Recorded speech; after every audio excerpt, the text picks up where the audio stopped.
La prochaine chose que vous allez vouloir faire, c'est une liste des choses que vous devez apporter avec vous pour le voyage. Comme ça, vous allez être certaine de rien oublier. Puis moi, j'ai pris mon inspiration sur une liste déjà faite que j'ai vue sur Pinterest, mais ça m'aide vraiment à planifier mes choses correctement. Puis pour faire ma liste, j'aime vraiment ça mettre des petites cases à côté de chaque élément. Comme ça, je peux cocher au fur et à mesure plus tard quand je vais faire ma valise. Puis je vais m'assurer de vraiment tout avoir.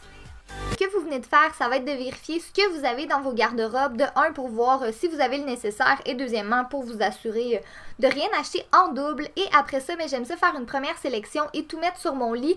Puis pour maximiser mon espace dans la valise, j'essaie le plus possible de prendre des vêtements qui s'agencent bien ensemble. Par exemple, 3 t-shirts différents pour aller avec une paire de shorts ou de jeans, un haut plus chaud pour mettre le soir qui va aller avec tout.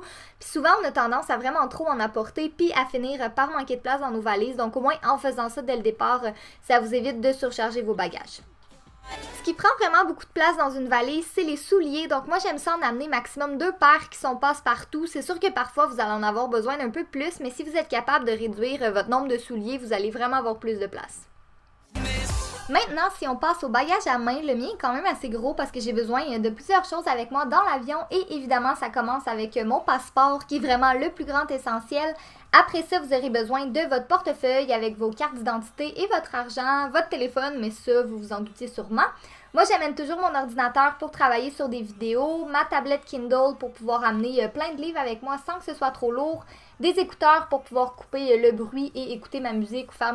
Un petit conseil, n'oubliez pas de mettre une insigne sur votre valise pour l'identifier, surtout si vous avez une valise de couleur assez commune. Évidemment, c'est pas mon cas, mais si vous avez une valise noire ou bleu foncé, ça peut être un petit peu plus difficile à repérer, donc n'oubliez pas de mettre un petit quelque chose juste pour que ce soit plus facile à la voir.